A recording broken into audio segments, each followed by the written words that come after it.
O episódio de hoje é aquele de uma família que pediu para a escola reprovar a filha. Eu sou Thaís Bento. E eu sou Roberta Bento. Nós somos educadoras, especialistas na relação família-escola, mãe e filha e fundadoras do SOS Educação. E você está ouvindo o podcast SOS Gestor Escolar.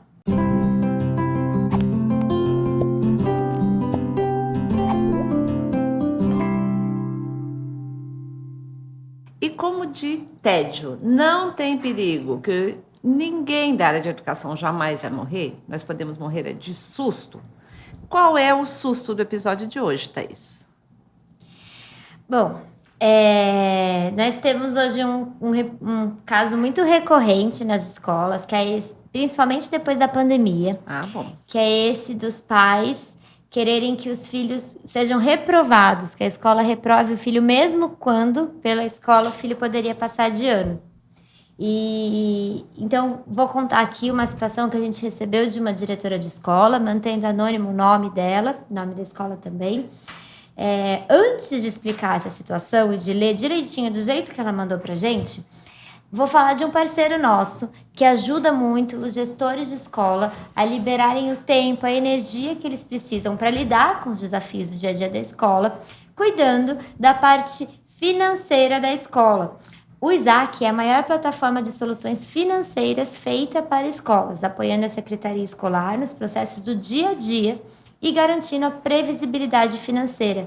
Todo mês, na data combinada, o Isaac realiza o repasse das mensalidades, eliminando a inadimplência e possibilitando que as escolas invistam em projetos de expansão, reformas e campanhas de marketing. O Isaac tem um presente especial para os nossos ouvintes do podcast, que é o e-book Métodos para Potencializar a Captação de Alunos. Para fazer o download gratuito, é só entrar na descrição desse episódio, que tem um link direto para download e para mais informações sobre o Isaac. E aproveitando que é um momento que as escolas começam a se preparar para o período para a campanha de rematrícula. Né? E já também de matrícula para novos alunos. Bom, então vamos lá para a história de hoje. Vamos começar. Esse foi um caso que gerou muita polêmica e diferentes opiniões dentro da escola. A aluna iria começar em nossa escola naquele ano, tendo terminado no ano anterior o terceiro ano do ensino fundamental em uma outra escola. Apesar de apresentar um certo grau de dificuldade na leitura, a aluna já estava alfabetizada e não apresentava maiores dificuldades em outras áreas do conhecimento, exceto na leitura. As notas da aluna eram todas acima da média, exceto em leitura, que ficava sempre pouco abaixo, mas que, somado às notas das provas escritas e das outras atividades, aparecia sempre um pouco acima da média, ou no mínimo exatamente na média. Então, segundo a visão da escola, não era uma aluna de baixo desempenho. Segundo a mãe, a própria filha considerava que era melhor repetir o terceiro ano, pois tinha receio de não conseguir acompanhar a turma, conforme as matérias ficassem mais difíceis nas séries seguintes. E os pais concordavam que, já que era para ser reprovada, nada melhor do que aproveitar que estavam matriculando a filha em uma nova escola, o que tiraria da menina o sentimento de ter ficado para trás em relação aos colegas. Depois de conhecer e analisar o nível de conhecimento da criança, a coordenadora se reuniu com os pais para explicar que não havia necessidade da aluna fazer novamente o terceiro ano, já que o desempenho dela tinha sido satisfatório de acordo com o boletim e o histórico escolar que os pais apresentaram. Mas os pais estavam decididos e tinham argumentos bastante assertivos sobre o quanto estavam certos de que isso era o melhor para a filha. Diante da discordância entre os pais e a dificuldade que a coordenadora estava enfrentando na tentativa de convencer os pais que a filha deveria ser matriculada no quarto ano, eu soube naquele momento que precisaria tomar uma ação imediatamente. Eu já tô com tanta coisa para falar aqui que se eu começar a falar, a Thaís vai ficar brava. Mas eu vou falar só uma coisinha, tá? Antes de chamarmos os nossos convidados. Já fiquei muito chocada da própria aluna, né? Esse argumento de que mas a minha filha acha melhor. Uma criança que terminou o terceiro ano está entrando no quarto ano de escola, ou seja, 8 anos de idade, 9 no máximo. Né? E, bom, então, com certeza. Os pais falaram isso e ela concordou, né? Começou a achar que também ela não ia conseguir. Pois é. Bom, mas vamos lá. Então, vamos todo episódio nós temos alguns convidados para os quais nós mandamos a situação, um gestor de escola e um pai ou mãe de aluno, para compartilhar com a gente como elas resolveriam essa questão, ou geralmente os diretores de escola, os gestores escolares viveram situações semelhantes e mandam para a gente, então, um áudio explicando como eles resolveriam essa questão. Quem são os nossos convidados de hoje, Thaís? Primeiro, temos uma mãe de aluno que aceitou o desafio de se colocar no lugar da diretora e pensar o que ela faria nessa situação. Natália Pádua, mãe do Davi Camargo, 7 anos, de Sorocaba, São Paulo. Nossa, que situação difícil para essa família e para essa escola, né? Eu acho que todo mundo ali precisa pensar no melhor para a criança. Entendo a posição da família, sim, com esse receio que a criança não consiga acompanhar, mas também acredito que eles precisam confiar na escola que escolheram, né? Que essa escola tenha a capacidade de ajudar essa aluna, se necessário, né? Tendo em vista que ela consegue acompanhar o restante das matérias, as demais matérias, e que é só uma questão da leitura, a leitura pode ser aprimorada, pode fazer oficinas, estimular mesmo, porque é aquela coisa, a gente fica bom como? Treinando, e a leitura não é diferente, né? É o hábito de ler, criar o hábito de ler, ler com ela, ler para ela, de repente é uma saída aí, e que repetir de ano envolve outras questões. Até entendo a questão que é uma escola nova, que ela não tem amigos novos, né? Que são amigos novos, aliás, mas também envolve a questão emocional. Ela sabe que ela já fez aquele ano, né? E que ela está repetindo tudo de novo. Então, eu acredito que esse conselho aí da escola é muito válido.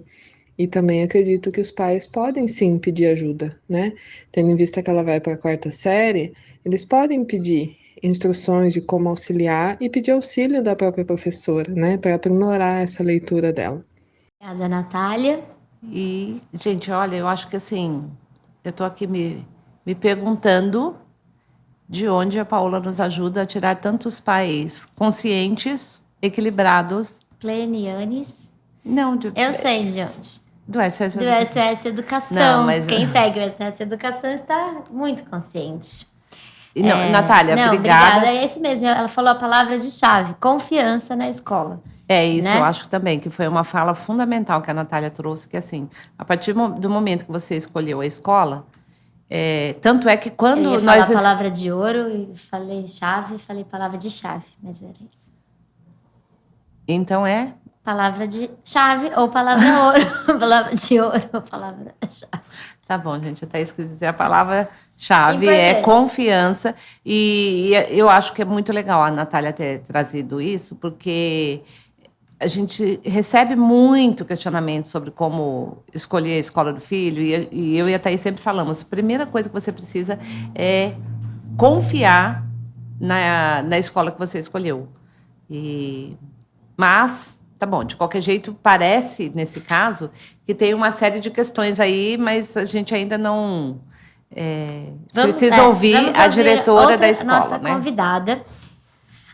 A nossa convidada é a Iolene Lima, diretora do Colégio Shunji Nishimura, de Pompeia, São Paulo, um colégio que a gente tem muito carinho, que fizemos um trabalho muito intenso. A gente começou na pandemia, né? Com as famílias todas as famílias do Colégio Shunji Nishimura. Todos os meses a gente tinha um encontro remoto com as famílias. Depois a gente foi presencialmente lá, quando acabou a pandemia. E ficamos, inclusive, encantadíssimas tanto com a estrutura do colégio, quanto com a formação, a capacidade, o envolvimento dos profissionais e das famílias também, porque também foi uma das palestras que nós fizemos que tinha um público assim bem grande, bem envolvido, que no final veio fazer perguntas, conversou com... E, aliás, ainda mandam mensagens para a gente. Sim, e o colégio é lindo, né? A gente adorou conhecer o espaço físico da escola também é bem gostoso, né? De natureza, de ar livre. Então, assim... um beijo especial para a Iolene, que está lá fazendo esse trabalho lindo no Shunji Nishimura, em Pompeia, mas já tem uma longa história de passagem por escolas onde ela deixou uma marca sempre muito positiva, e ela é minha conterrânea aqui, São José dos Campos. Nossa, né? Nossa. Conterrânea. Vamos ouvir então a Iolene. Olá, eu me chamo Iolene Lima e sou diretora do Colégio Shunji Nishimura, na cidade de Pompeia, interior de São Paulo. Vamos lá.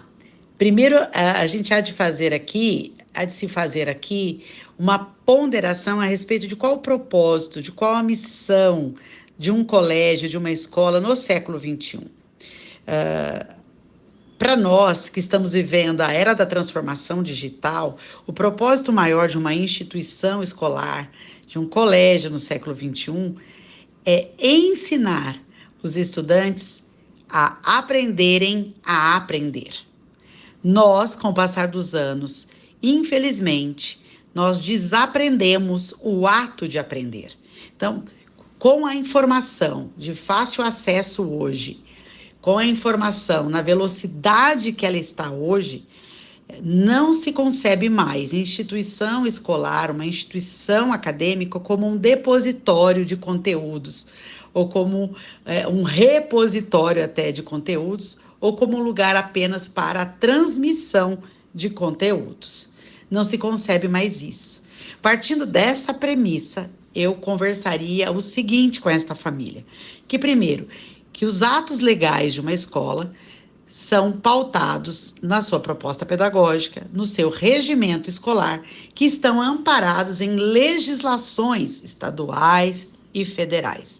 E, dependendo da escola, em cidades em que existem sistemas municipais de educação, também legislações municipais. E que para aprovar, promover ou reter um aluno numa série, num ano específico, a escola se pauta na proposta pedagógica, no regimento, que está amparado nessas legislações. A escola não pode simplesmente furar legislações. A escola, ela pauta as suas ações em cima de um sistema legal. Então, a primeira explicação seria essa. E a segunda mostraria para a família que uma escola séria é aquela que proporciona aos seus estudantes a oportunidade, por meio de recuperação paralela ou uma recuperação contínua, de que o aluno tenha sanado essas dificuldades e adquirir as habilidades que ele ainda não adquiriu, e assim ele possa conduzir o seu ano letivo, a sua vida escolar, de forma ascendente e garantindo o ato do aprender a aprender. Obrigada, Iolene. Iolene, obrigada, querida. É isso, né? Primeiro, lembrar que a escola faz parte de um sistema, que existe uma legislação, que não é que, de repente, algum gestor da escola tem uma ideia e acha, vou reprovar esse aluno. Ou, não estou querendo reprovar esse aluno porque eu gosto dele. Tem todo um embasamento pedagógico, tem um embasamento legal para isso. E nós sabemos que, apesar de nós que somos da educação, sabemos de todo esse embasamento, a escola continua a receber essa demanda por parte das famílias, e isso estava bem forte durante o período de ensino remoto na pandemia, na volta ao presencial, e ainda continua a acontecer, porque tem a ansiedade, a angústia, o desespero de muitos pais que acham assim, não, mas o meu filho não aprendeu tudo que ele precisava aprender nesse ano, e como é que ele vai para a série seguinte? Mas antes de fazer as nossas considerações aqui, eu acho que um ponto que a Iolene falou que eu acho que é muito importante é esse do pensar no propósito da escola, né? Que não é só ser um lugar que o aluno vai lá para pegar conteúdos, até porque o conteúdo está em qualquer lugar hoje em dia, mas sobre esse ponto essa parte essencial do aprender a aprender. Eu acho que você quer falar disso Não, podemos, né? Falar, tá. Mas o desafio é conseguir, entre a escola e a família, o equilíbrio, porque assim, a questão hoje é que nós temos dois extremos. Até quando eu vi essa situação aqui, que os pais estavam mudando a filha de escola, eu queria muito ir atrás do histórico anterior, Porque a gente sabe de casos em que, às vezes, as famílias até nos procuram para consultar em relação a isso, da família que resolve mudar o filho de escola, ou porque ele não quer que o filho seja reprovado, ou porque ele quer que o filho seja reprovado e a escola onde ele está não está aceitando fazer essa reprovação. Né? Então, aqui a gente não tem essa base anterior. Mas nós precisamos falar sobre essa questão da reprovação como a ilusão de que a reprovação tem um caráter educativo. É sobre isso que eu acho que a gente tem que falar e sobre esses pressupostos que muitas vezes os pais têm de que se ele fizer de novo a mesma série, ele vai ficar com esse conteúdo muito melhor e ele não vai ter nunca mais dificuldade na aprendizagem. Mas antes de falar disso, tem um parceiro nosso que você quer apresentar aí. A EduInfo é nossa parceira no podcast SOS Gestora Escolar e promove inovação no ambiente escolar através da tecnologia, mobiliário inovador, arquitetura educacional e treinamento de professores para usar esses ambientes que ajudam a conectar o novo aluno com metodologias de ensino inovadoras. Para saber mais sobre a EduInfo e sobre os projetos lindos que eles fazem nas escolas, é só entrar no Instagram, @eduinfo.br, ou no site eduinfo.com.br. Tem o link para os dois na descrição desse episódio. E aí, o que você acha que você tem de comentários sobre esse tipo de situação, Mamoca, de reprovação do aluno, os pais quererem que os filhos sejam reprovados? Bom, primeiro o pressuposto básico, que é o que eu estava falando, em alguns casos, o pressuposto ele não se comprometeu o ano inteiro, então ser reprovado vai ser bom para ele levar um susto e aprender que precisa estudar. Gente, onde está a comprovação, a fundamentação, para a gente pensar que se reprovar um aluno, ou no próximo ano ele vai sentar e falar, nossa, agora eu quero aprender. O ano passado eu não queria, mas agora eu quero ser o melhor aluno da sala. Se fosse verdade que repetir, ouvir a mesma coisa, fazer a mesma atividade, usar o mesmo material, fazer as mesmas lições, ajudasse a aprender, ou dali as crianças ou adolescentes tirassem alguma lição, não seria necessário para a mãe e o pai em casa todos os dias falar a mesma coisa. Está na hora de escovar o dente, sai desse computador, desliga esse videogame, vem fazer a tarefa, você precisa estudar para a prova. Quantas vezes o que a gente mais fala como mãe, eu lembro que a minha mãe falava assim, se eu ganhasse 1 centavo para cada vez que eu falar a mesma coisa, eu ficaria milionária. Então, assim, repetir, ouvir a mesma coisa todo dia, não transforma, não muda o padrão de comportamento de uma criança e de um adolescente. Muito pelo contrário, muitas vezes eles se acostumam quer saber, como vai falar a mesma coisa? Eu posso até me desligar aqui e ficar pensando em outra coisa, porque isso daí eu já vi. Mas eu acho que o pensamento dos pais não é que assim, ela vai ouvir mais uma vez e ela vai aprender. Eu acho que é assim, nesse caso talvez não, porque ela era bem novinha, mas normalmente quando os pais quando os filhos repetem, o pensamento dos pais acho que bom, agora ele vai ver, que é como se fosse um castigo. Então, que é como se ele fosse aprender pelo castigo. Ele está fazendo de novo, ele já viu que não funcionou o que ele fez no ano passado, agora ele vai fazer tudo diferente, de estudar, prestar atenção. Então, mas aí tem 2 pontos. Primeiro, que o castigo não educa. O castigo gera revolta, gera necessidade de um plano para conseguir sobreviver àquele castigo. E tem um terceiro ponto que é muito importante, que é assim...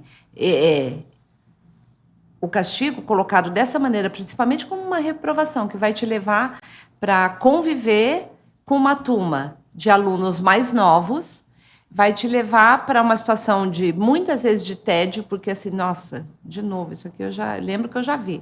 Vai gerar, pela defasagem idade série, vai gerar vergonha, e o sentimento da vergonha, gente, quem quem gosta da Brené Brown, ela tem um estudo muito sério, muito aprofundado e muito bonito sobre o quanto a vergonha é um dos sentimentos, uma das emoções mais fortes, no sentido de ser capaz de desestabilizar e mexer com a autoestima, mexer com vários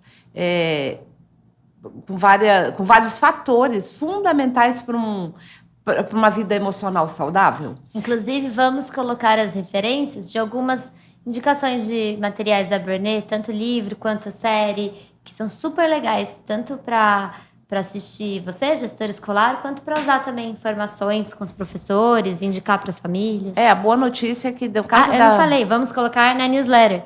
Na newsletter, SOS Gestor Escolar. Para se inscrever na newsletter, é só entrar no link que tem na descrição desse episódio, ou no Instagram SOS Gestor Escolar tem um link também para se inscrever. Todo sábado chega um e-mail para vocês com vários recursos para vocês conseguirem usar no dia a dia de vocês da gestão de escola. E é só se inscrever, é gratuito. Pode também digitar www.soseducação.com.br/SOS-gestor. E aí você já se inscreve na newsletter. E no Instagram Gestor Escolar consegue também Sim, o link. Bom, no caso da Brené Brown, a grande vantagem é que tem muito material em português. E a gente vai colocar, então, as referências na newsletter. E, bom, o fato é que um aluno... E, gente, tem uma outra referência que a gente vai colocar, que tem um material do instituto que levou a gente lá para a escola Primo Beach. Unibanco. O Instituto Unibanco, que mostra, inclusive, dados estatísticos assim, dos estragos que a reprovação gera e do quanto os países que têm uma educação que de fato funciona, que de fato leva o aluno a aprender, a querer mais, a continuar com a aprendizagem ao longo da vida, que esses países que estão no topo do desempenho acadêmico aí do PISA, nesses países a reprovação não é mais um fator que faz parte do dia a dia da escola. E todas as pesquisas mostram, gente, que a reprovação não traz os benefícios que são a intenção, seja do professor, seja da escola, ou seja da família, quando ela acontece. Os casos de evasão escolar, principalmente nos anos finais do ensino fundamental e ao longo de todo o ensino médio, estão muito ligados à desistência, porque o aluno acha que, quer saber, eu não tenho jeito para isso, eu não nasci para estudar não é para mim. Então, a reprovação, em nenhum ponto ela traz os benefícios que a gente gostaria que trouxessem. E eu queria pegar pela frase que a Thaís falou, que é o aluno aprender que o que ele fez não funcionou, então que nesse próximo ano, que ele vai ter que fazer a mesma série, ele vai fazer diferente. Primeiro ponto, o aluno não sabe o que não funcionou. Se ele soubesse, por que ele esperaria até o final do ano para mudar, gente? Ou por que ele esperaria? Não, agora que eu estou repetindo o mesmo ano, eu vou fazer tudo diferente. Mas tudo o quê? Se ele nem sabe onde está. Onde está o erro? Onde estão os pontos que seriam capazes de dar um final diferente para aquele ano letivo? E se você pensar assim, não, ele sabe que foi porque ele não estudou. Bom, se quem está acompanhando, seja professor ou escola, acha que esse aluno sabe, eu queria saber por que acha que ele não colocou em prática. Tem mãe que fala assim, não, porque, nossa, ele era preguiçoso mesmo, ele achava que não ia ter consequência. Mas então por que a gente esperou até o final do ano para ele, nesse mesmo padrão de comportamento, para ir fazer esse aluno repetir de novo o mesmo ano? O fato é que, assim, eu sou assumidamente totalmente contra a reprovação, porque eu vou tentar traduzir para vocês aqui por que eu sou contra e pedir para vocês tentarem imaginar o que eu vou falar em forma de uma figura mesmo, tá? Mamoca é a mestre das analogias. Porque então, imagina assim, imagina que o ano letivo fosse uma corrida. Uma corrida de 100 metros, né? Então, tem o ponto de largada, que é o começo do ano letivo. Tá todos os alunos alinhados ali, porque ali é o ponto de largada. E lá na frente tem a faixinha de chegada. Aí alguém dispara ali o cronômetro, apita que começou, então começou o ano letivo. Aí esses alunos todos saem para essa corrida. Só que esses alunos são pessoas diferentes em termos de histórico de vida, de contexto em que elas estão inseridas naquele momento. Né? No episódio anterior, a gente falou, por exemplo, o quanto o divórcio dos pais impacta a aprendizagem, o quanto alguns fatores sobre os quais o aluno não tem o domínio ou poder de mudar impactam a capacidade de aprendizagem. A gente tem a questão da necessidade extrema, gritante, que as crianças e adolescentes hoje têm de terem em casa ajuda para que eles estabeleçam uma rotina que favoreça o processo de aprendizagem, a capacidade de foco, de concentração. Nós falamos sempre sobre o quanto o sono, atividade física, diversos fatores que estão nas mãos da família podem ajudar ou prejudicar o processo de aprendizagem desse aluno. Nós sabemos que essas crianças e adolescentes vêm com uma carga muito pesada de pressão, de defasagem, de lacuna, de aprendizagem, de conteúdo e de desenvolvimento socioemocional que eles trouxeram dos anos da pandemia. Então, ao longo dessa corrida, até o ponto de chegada, que é o final do ano letivo, cada um vai sendo impactado de forma diferente por esses fatores. Tem muitos que têm questões de distúrbios de aprendizagem que não foram diagnosticados. Tem outros que têm questões de distúrbios de aprendizagem que foram diagnosticados. E, ao não saber lidar com isso, a família ou vitimiza e não sabe como dar os impulsos, os estímulos necessários para que ele descubra que ele é capaz. E nós temos características de personalidade diferentes ali, nesses alunos que estão nessa corrida, porque eles foram colocados ali juntos simplesmente porque pela faixa etária. Né? O que determina a série em que o aluno está? A faixa etária que ele entrou na escola e a idade que ele tem hoje. Ninguém parou e selecionou esse grupo aí que está nessa corrida, que está nessa série, a partir de características e de necessidades específicas que eles tenham. Então, nós colocamos todo mundo para fazer a mesma corrida, sem olhar se eles têm algumas necessidades específicas que vão permitir que eles cheguem ao final ou que vão colocar para ele algumas barreiras e não vão deixar que todos esses alunos cheguem ao final ao mesmo tempo. E então não é justo que ao final da corrida, lá no ponto de chegada, então os primeiros chegaram, aí eu determino, é o tempo, né? Então quando der 300, são 200 dias letivos, né? Então quando der 200 dias eu determino, nós adultos, determinamos que acabou a corrida.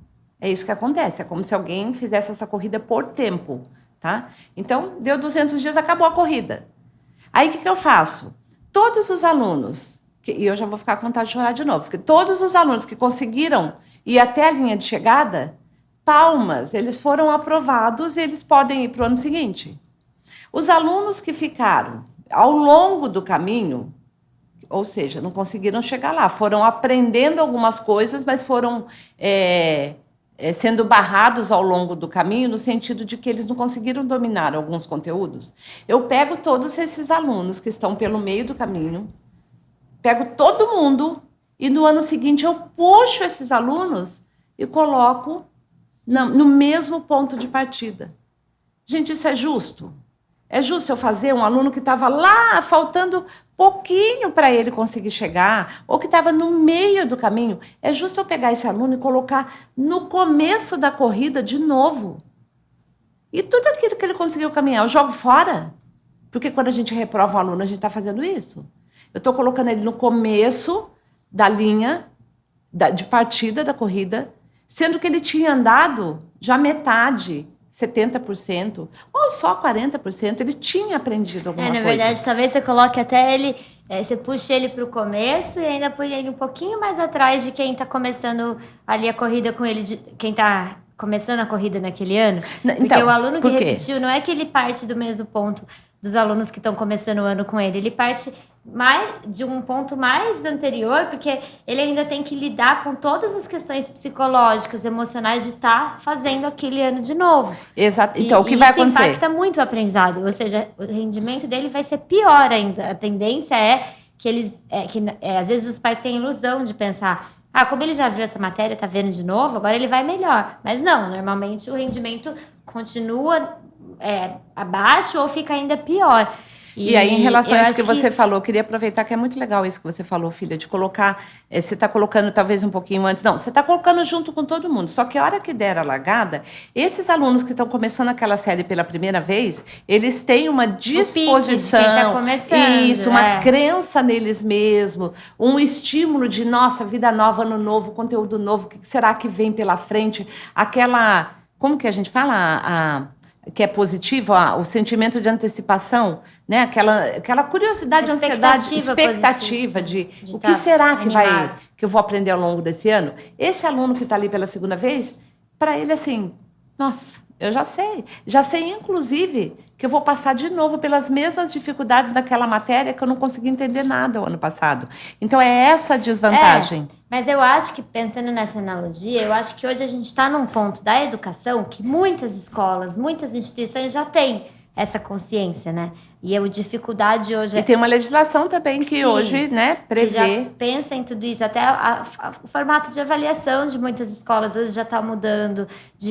O boletim, por exemplo, não ser baseado só na nota da prova que o aluno faz, mas de vários outros formatos de avaliação, desde participação até o desenvolvimento que ele vai tendo socialmente. Mas eu acho que a grande dificuldade é que a educação foi evoluindo e segue em evolução nesse aspecto, mas as famílias não têm essa consciência ainda. Então, para muitos pais, eu acho que tem essa questão de ver como um castigo, de ver como uma ilusão, às vezes, até pais de crianças mais novas, talvez, nesse caso do episódio, uma ilusão, é do ser humano, a gente sempre quer uma coisa que seja uma lei de mínimo esforço ou uma resposta mágica, e daí talvez seja uma ilusão de ver que tem uma coisa externa ali que se eu mexer só naquilo, resolve todos os meus problemas que eu tô tendo com meu filho em relação aos estudos, a leitura nesse caso, e acho que esse ponto é importante, talvez, de pensar o quanto que talvez seja uma ilusão para os pais de uma resposta mágica. Todo mundo quer resposta mágica para questões desafiadoras. Então, mas nunca funciona. Não existe uma resposta mágica para questões desafiadoras. Não, e no caso da educação, a gente sempre fala isso. É tão complexo que não tem. Quem te falar, eu sei como resolver todos os problemas, se afasta porque essa pessoa não está pensando, raciocinando adequadamente, porque não tem uma resposta, como a Thaís disse, mas não é só a família, porque tem a consciência, como você falou, está certíssima, existe a consciência do papel da escola, que a Iolene falou de uma forma belíssima. O que não existe ainda que está faltando, além da própria escola ter um programa para ajudar a família a entender esse processo de ensino-aprendizagem e o papel dela, falta um programa, uma estrutura, uma formação para os professores que preveja a necessidade de atender cada aluno a partir de questões individuais, a personalização do ensino. Aí vem a questão da importância da tecnologia no ensino. Mas precisa da formação do professor, precisa repensar um calendário escolar. A gente precisa repensar a educação, porque o que é o pressuposto da ideia de ter ciclos e o aluno não poder repetir todos os anos quando foi lançado esse programa por ciclos. É da gente ter tempo, ao longo de 3 anos, por exemplo, de pegar cada aluno no ponto em que ele ficou com defasagem e dar para ele a oportunidade de estudar aquele conteúdo de uma forma diferente, com estratégias diferentes, para que ele possa dominar aquele conteúdo e que ele possa, então, que essa linha de corrida aí não seja só de 200 dias, ela seja de um prazo maior, porém, a teoria, o pressuposto é exatamente o que precisaria ser, que a gente tem mais tempo para levar todos os alunos a dominar os conteúdos ali que ele precisa dominar para dar conta dos próximos anos. Mas só que quando a gente faz isso, de estabelecer os ciclos, mas a gente não forma o professor, não estrutura a escola, o material, o tempo do professor, o espaço na escola para esse aluno ter momentos em que ele possa rever esse conteúdo, reforçar o que ele não aprendeu, a gente faz só a não reprovação, que é por isso que as famílias, por isso que todo mundo que é contra esse processo em que o aluno não é reprovado, é porque fala assim, mas eu tenho aluno lá no 4º, no 5º ano que não sabe ler e escrever, porque ele foi só passando. Mas não era essa a ideia. E ainda que o professor do ano seguinte vira uma bomba, né? Porque daí ele tem que lidar com esse aluno sem nenhuma assistência de suporte da escola, de formação até do que fazer, então, com aquele aluno que passou, mas que ainda tem dificuldades nas matérias anteriores. Vai virando uma bola de neve de dificuldades de aprendizado do aluno. Que é um grande problema que a gente enfrenta hoje em relação aos alunos que passaram no processo de alfabetização no ensino remoto, aqueles que não conseguiram se alfabetizar e que hoje estão lá no 4º, 5º ano, o professor de 5º ano, professor de Fundamental 2, de 5º, 6º ano, vai ter aluno no 6º ano que não está completamente alfabetizado. Esse professor não é um especialista em alfabetização. Nem é um professor só, né? Já chega lá com um monte de professor. Não, mas o professor de língua portuguesa, digamos, ele ele não é professor alfabetizador. E esse aluno está precisando de um professor alfabetizador para concluir o processo de alfabetização. Então, tem esse problema gigantesco de fazer o ciclo, o aluno não reprova, mas ele não tem, ninguém sabe onde está o ponto de defasagem dele ali no ano anterior, para que ao longo do próximo ano ele seja levado a dominar esse conteúdo que ficou do ano anterior. Então, aí está errado. E por que é tão difícil a escola não conseguiu fazer? Porque não tem como a escola fazer sozinha. Essa aluna aqui da nossa situação, ela está com dificuldade de leitura. O tempo que um aluno passa na escola não é suficiente para um aluno dominar a escrita e a leitura, gente, nem da melhor escola do mundo. Essa criança precisa ler e escrever em casa também. Precisa de oportunidade de prática fora da hora da aula. E aí voltamos para o ponto que a gente fala em muitos episódios, que é a importância da formação dos pais, da escola dar para os pais também formação do que eles podem fazer em casa, que às vezes os pais não sabem mesmo, né? A leitura saiu do dia a dia da família, não só porque os pais estão lendo menos, mas também porque é uma tendência da nossa dinâmica de vida hoje, é tudo no áudio, tudo em vídeo. Então, precisamos retomar e tem como. Retomar isso. E o SOS Educação está aí para ajudar você, gestor de escola. Tem muito diretor de escola que faz isso, que pega os nossos posts e manda, né, no grupo da escola, na comunicação que a escola tem com as famílias. E a gente tem semanas de posts inteiras falando sobre como que em casa a família pode aumentar implementar uma rotina de leitura, uma rotina de aumentar a escrita no dia a dia da família, mas com coisas muito simples do dia a dia mesmo. E aí precisa também ajudar essa família a entender que não é para ter dó da criança ou do adolescente que chega em casa e tem lição de casa e precisa ler, porque é esse trabalho da escola junto com a família que proporciona a gente ter uma educação em que a reprovação não seja um mecanismo nem de punição, nem de ilusão de que esse aluno agora ele vai dominar o conteúdo, porque não é isso que acontece. E eu acho que esse assunto é tão complexo que a gente pode ter mais de um episódio falando sobre ele. Você, gestor de escola, ou quem estiver ouvindo e quiser mandar comentários, situações, ou só a sua opinião mesmo, pode mandar pra gente no Instagram, SOS Gestor Escolar, ou no SOS Educação, pode mandar por direct, pode postar que você está ouvindo esse episódio e também colocar o que você está pensando, a gente vai repostar também, marca a gente e para a gente ir para o final da história. Eu queria falar só uma coisa, porque provavelmente pode ter gente pensando assim, mas um aluno que não apareceu na escola, faltou muito na aula, não fez nada o ano inteiro, esse aluno não pode ser reprovado? Gente, primeiro que a gente precisaria ter ações ao longo do ano, enquanto isso está acontecendo. A gente não pode olhar para a escola como um concurso, por exemplo, que você vai lá um dia, faz uma prova e aquilo determina se você passou ou não. São 200 dias que a gente está convivendo ali. Sim, mas muitas vezes as escolas têm essas ações. Daí agora... Então, daí nesse caso... da reprovação, que muitas vezes, às vezes os pais mandam pra gente lá no Instagram, por exemplo. No dia 10 de dezembro, os pais mandam, nossa, estou muito assustada, estou muito mal, meu filho repetiu de ano. Como se fosse um susto.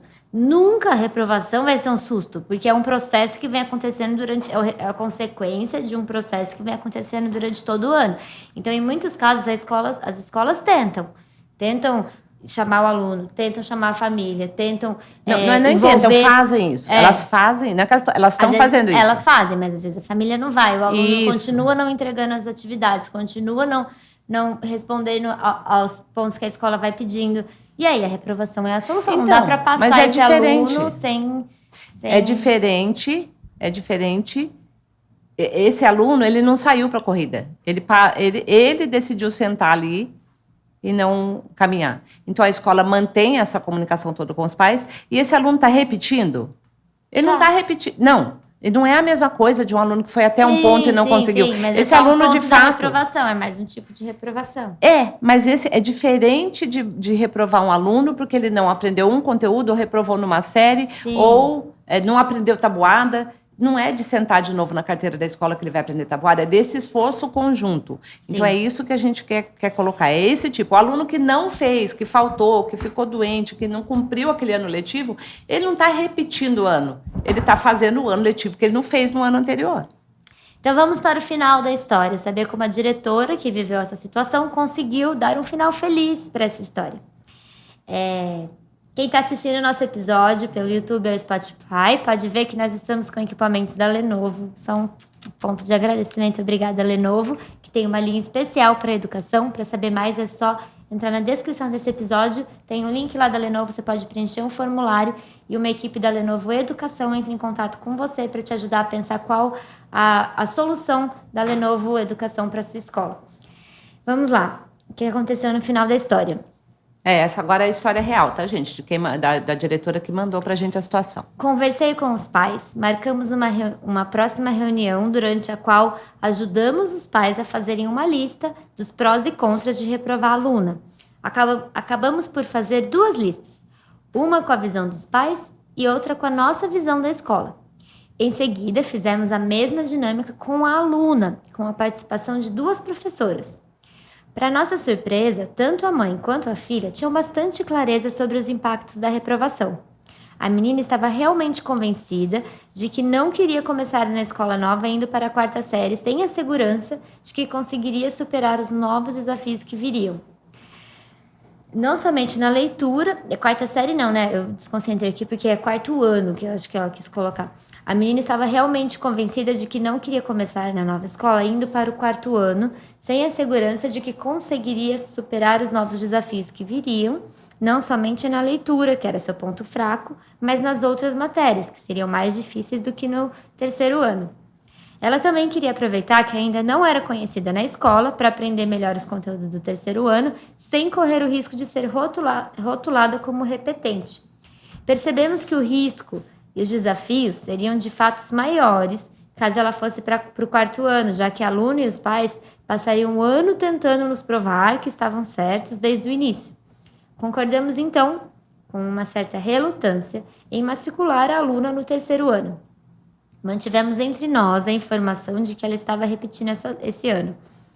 Os colegas da sala nunca souberam que ela já havia cursado aquele ano e, para a alegria de todos, foi um processo leve e muito bem sucedido de adaptação na nova escola, com desempenho excelente da aluna, que terminou o ano totalmente segura de que estava pronta para o 4º ano. Foi um final feliz. Então, mas aqui tem dois pontos que eu acho que é muito legal a gente colocar.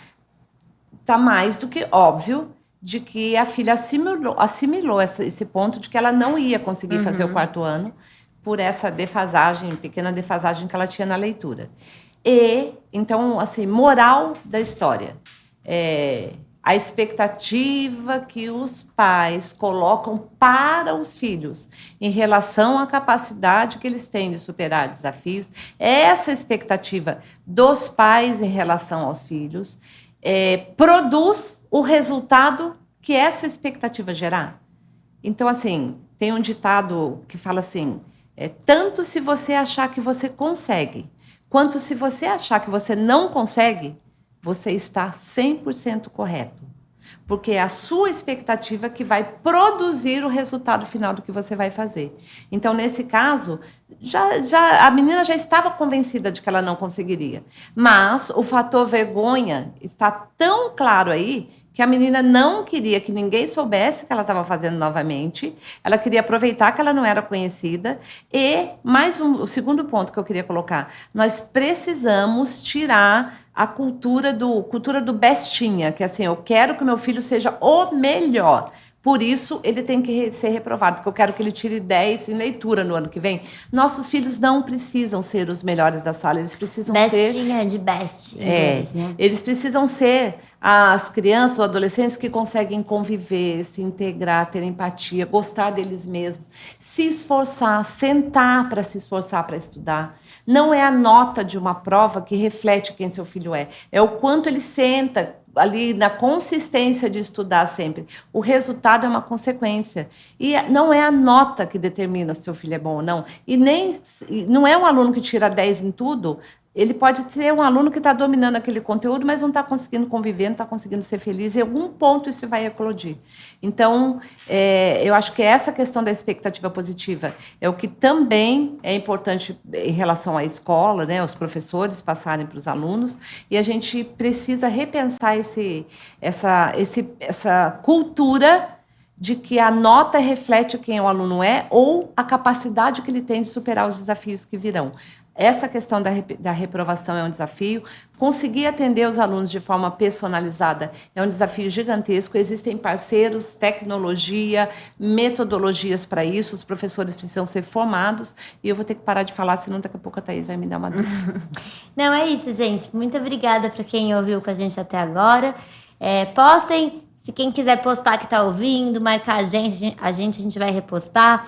Se tiver alguma dúvida, comentário, sugestão, opinião, pode mandar para a gente no direct do SOS Gestor Escolar ou do SOS Educação. E voltamos na próxima semana. Fica o convite para você se inscrever na nossa newsletter. É só entrar no link que tem lá na descrição do episódio. Na descrição também tem o link para todos os nossos parceiros, Isaac, Eduinfo, Lenovo. E até a próxima.